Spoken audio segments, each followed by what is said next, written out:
Alors, j'écris ce livre en conservant l'anglais outdoor parce qu'il y a le mot porte et que je m'intéresse généralement à ce qui se passe dehors, qui ne se passe pas dedans.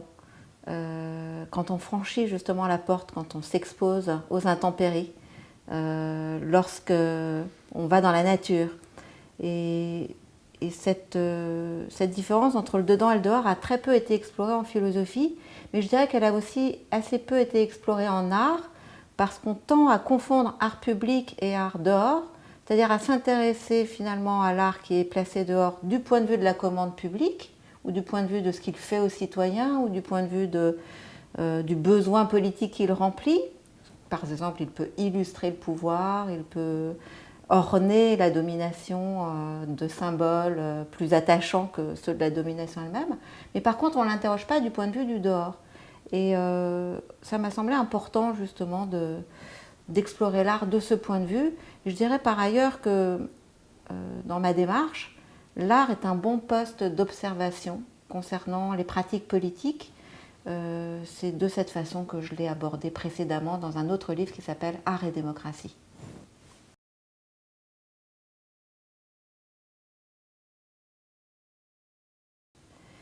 Alors il y a art public et art public. Comme je l'ai indiqué précédemment, au sous-entendu, il y a un art public qui a été ou qui est dévolu à la célébration du pouvoir, au fait de rendre le pouvoir visible, au fait d'honorer le commanditaire, au fait également de donner, c'était le cas de l'art nazi, de l'art fasciste, de l'art stalinien, le fait de donner aux masses une image dans laquelle elles reconnaissent leurs constituants essentiels. Et bon, on a toutes sortes d'usages de l'art public, mais l'art public, en ce sens, ne doit être absolument considéré. Et si je me suis intéressée à l'art public, c'était justement pour poser la question de qu'est-ce qui, dans l'art public d'une démocratie libérale, qui est le régime dans lequel on vit et qu'on voudrait voir persister, doit être fondamentalement distingué de l'art public au premier sens du terme. L'art public en démocratie n'est pas un art qui est dévolu aux mêmes fonctions que l'art public nazi ou stalinien. Donc qu'est-ce qui doit les distinguer? Et ça, c'est une interrogation, je pense qu'on n'a peut-être pas suffisamment pris en considération et qu'on ne s'est pas suffisamment posé, en tout cas en France et peut-être en partie au Québec.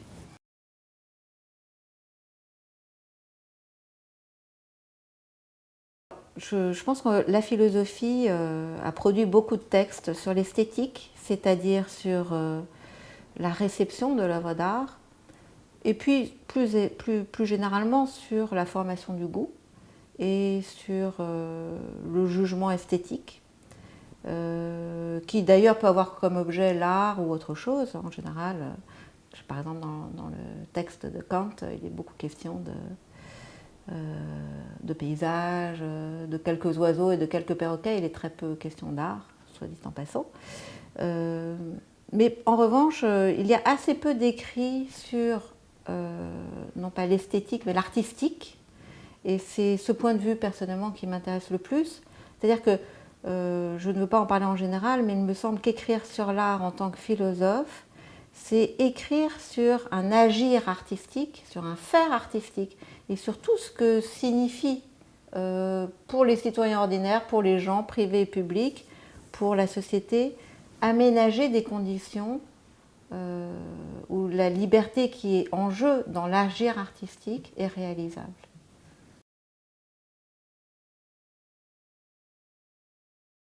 D'abord, je l'aborde en tant que personne comme vous et les autres, c'est-à-dire non comme philosophe.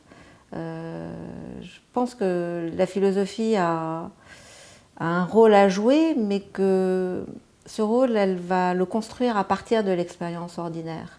Je suis un peu héritière du pragmatisme, et c'est une conviction qui est très ancrée dans le pragmatisme. J'aurais tendance à considérer que mon activité de philosophe est centrée sur le dégagement de ce qu'il y a de valable dans notre société actuelle et sur la critique de ce qu'il y a d'insupportable, en tout cas à mes yeux, mais il faut le justifier, ça fait partie de ce travail. dans notre société actuelle.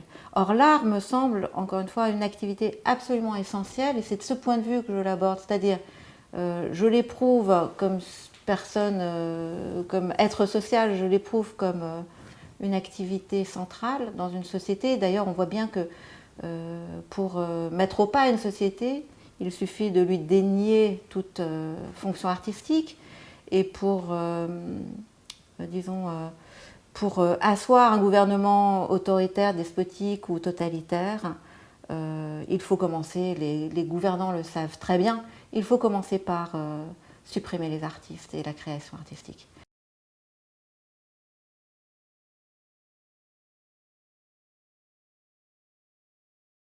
Je ne le pense pas. Franchement, je crois que la philosophie n'est pas une discipline particulièrement supérieure aux autres en ce qui concerne l'art contemporain.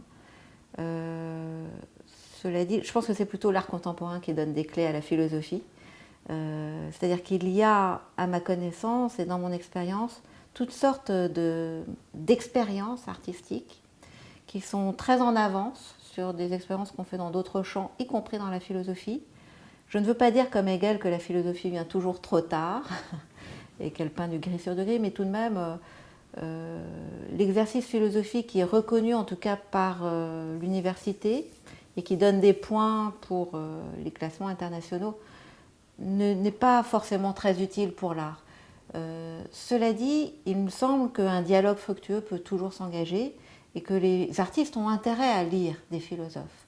Ils ont intérêt à lire des philosophes non pour comprendre ce qu'ils font ou pour comprendre ce qu'est l'art, mais pour accéder à une culture commune qui est peut-être, dont l'articulation est peut-être plus du domaine du travail du philosophe, qui justement contribue largement à créer l'architecture culturelle d'une société donnée.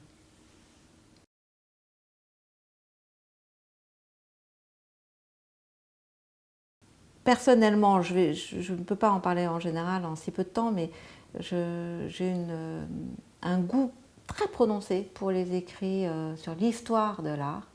Et il me semble que ce qu'il se fait dans l'écrit est de l'ordre de la reconstruction historique, que ce soit à un niveau ou à un autre. C'est-à-dire qu'une œuvre d'art, telle qu'on la voit dans un musée, dans un aréna, dans une galerie, est un donné, un résultat, quelque chose qui est là et dont la factualité, d'ailleurs le face-à-face factuel, importe. Mais cela dit, pour entrer en dialogue avec cet objet, il est nécessaire d'interroger son passé, d'interroger ce d'où il vient, ce qu'il nous a fait, ce par rapport à quoi il a été élaboré, les autres pièces avec lesquelles il entre en résonance, les motivations de l'artiste, éventuellement le mouvement dans lequel il s'inscrit, etc. Et donc tout cela, évidemment, se développe dans un discours qui est d'ordre narratif, qui peut être analytique, qui peut être conceptuel, qui peut être comparatif, qui peut être métaphorique, qui peut être fictif ou tout ce qu'on voudra. Mais en tout cas, l'écrit nous fait rentrer dans une dimension qui est celle du déroulement, ce qui tient à la nature même de l'écriture, et qui me semble un complément vraiment utile et d'ailleurs très plaisant à l'art pour éviter justement de s'en tenir à cette factualité de l'œuvre ou du processus face à nous.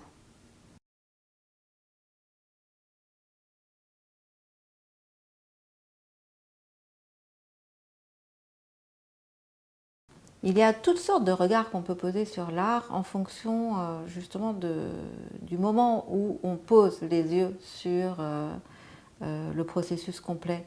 C'est-à-dire que j'aurais tendance à penser que l'esthétique et l'artistique peuvent être considérés comme complémentaires. C'est-à-dire que s'intéresser à l'art, c'est s'intéresser à la production, on va dire, ou l'existence de quelque chose, qui peut être un objet, qui peut être un concept, qui peut être ce qu'on voudra, mais qui s'inscrit dans une durée. Et cette durée est quelque chose de très particulier, c'est-à-dire que l'œuvre d'art, par définition, je dirais, n'est pas inscrit dans une durée automatiquement, mais c'est ce qui crée une durée. C'est un objet qui est doté de la capacité de durer et de s'installer dans un temps qui va dépasser les conditions de sa production. Et du coup, on peut imaginer comme un continuum entre la fabrication de l'objet d'art et sa réception. C'est-à-dire que l'artiste, lorsqu'il valide par exemple une œuvre d'art, le fait au moment où il considère que son objet, quel qu'il soit encore une fois, pourra rencontrer un public sans aucune limitation. Mais en même temps, le public, quand il reçoit, si on peut dire, l'œuvre d'art, crée ses conditions d'existence future. Disons, en appréciant l'œuvre d'art, fabrique sa durée pour d'autres publics et vers d'autres histoires qui sont celles au moment où il la valide.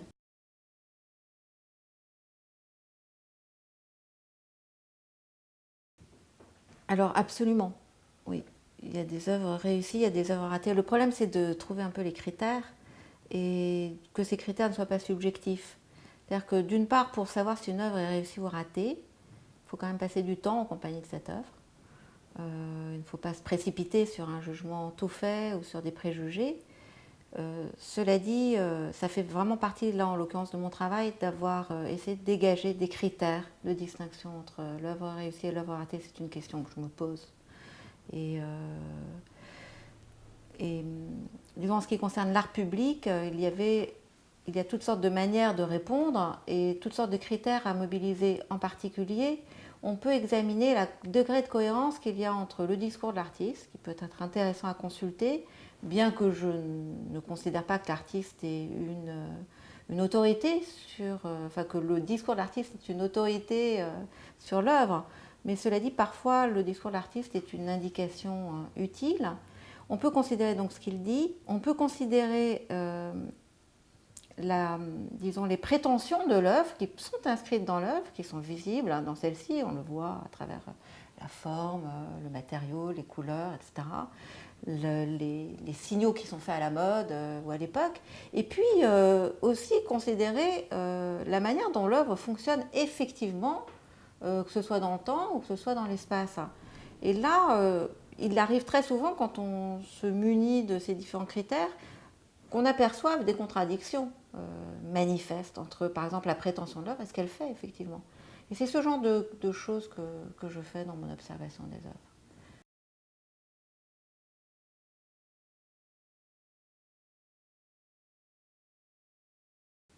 L'art a été pour moi une pratique pendant un certain nombre d'années et je pense que cette pratique artistique que j'ai pu développer sans finalité professionnelle, mais qui m'a vraiment engagée très profondément, a beaucoup contribué à me faire évoluer aussi dans mon écriture en tant que philosophe. Et peut-être même en tant que citoyen ordinaire, en tant que mère de famille, en tant que professeur de mes étudiants. J'ai beaucoup appris dans la pratique artistique, par l'intermédiaire de la pratique artistique, y compris même s'il n'y avait pas de finalité professionnelle en termes d'adresse à un public. Parce que je n'ai jamais fait, ce que j'ai fait n'est pas resté dans un tiroir. Je l'ai montré, j'ai même, je crois, bassiné les gens avec ce que je faisais. Je l'ai montré, j'ai même fait une ou deux expositions. J'étais très avide de le partager, ce qui veut dire que tout ce que j'ai fait, c'est comme en philosophie d'ailleurs, je l'ai fait avec l'idée d'une communauté future, pour parler comme Peirce, c'est-à-dire avec l'idée d'une réception générale, bon, possible, c'est-à-dire en le faisant le mieux possible.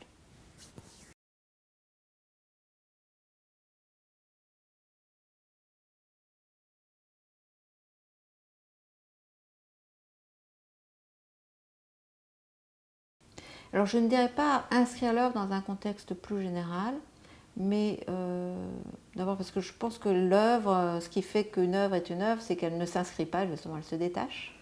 Elle fait disjonction, elle est disjonctive, comme disait Serra ou Carl André. Hein, il y a quelque chose de disjonctif dans l'œuvre par rapport à son contexte. Et en l'occurrence, aussi, par rapport au mot contexte, j'aurais quelques réticences et je parlerai plutôt de lieu, justement. C'est-à-dire que je considère que mon travail, celui que j'ai fait notamment pour Outdoor Art, la sculpture et ses lieux, était un travail justement de mise en perspective des lieux que créent la sculpture. Là, en l'occurrence, il s'agissait de sculpture. En l'occurrence, donc, contextualiser l'œuvre d'art, ça voudrait dire retrouver tous les paramètres qui la rendent peu surprenante, c'est-à-dire qui la rendent attendue. Le contexte, c'est ce qui détermine ou ce qui conditionne une chose à être ce qu'elle est. En l'occurrence, le lieu n'est pas du tout de cet ordre. La sculpture crée des lieux, la sculpture se fait par rapport à des lieux, si on parle de sculpture, mais ça serait vrai de n'importe quelle forme artistique, et ces lieux ne sont pas préexistants justement. Ces lieux, d'une certaine façon, sont qualifiés par la sculpture, c'est-à-dire ils revêtent des caractéristiques nouvelles en fonction de l'œuvre qu'ils accueillent, mais en même temps, l'œuvre d'art ne peut faire ça au lieu que dans la mesure où il se connecte à des paramètres qui sont déjà là. En l'occurrence, il y a une interaction entre le lieu et la sculpture, et il en provient un nouveau lieu, ce que Karl André a appelé une sculpture-lieu.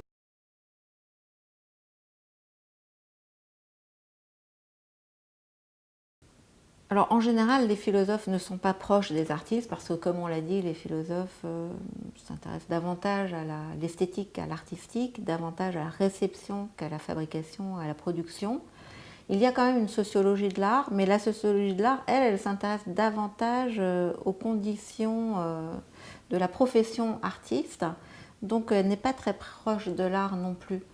Mais la manière de s'approcher de l'art, c'est d'aller voir des œuvres.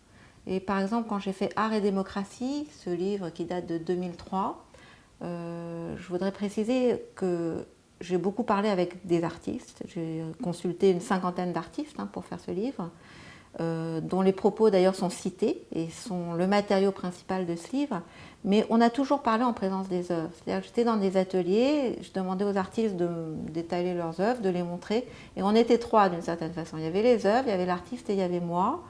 Et il s'est créé une espèce de triangulation comme ça qui faisait que ni l'artiste ni moi ne pouvions oublier les œuvres. Et en même temps, on mettait à l'épreuve les œuvres au contact, en quelque sorte, de ce qu'on était en train de dire. C'est-à-dire que l'œuvre devenait une espèce de support de la conversation. Et ça m'a semblé très important. Donc je crois que les philosophes rencontrent les œuvres comme n'importe qui, c'est-à-dire en allant les voir, en les fréquentant et en dessayant ses yeux, en les regardant d'une manière neuve, en essayant de les voir avec toute la subtilité requise.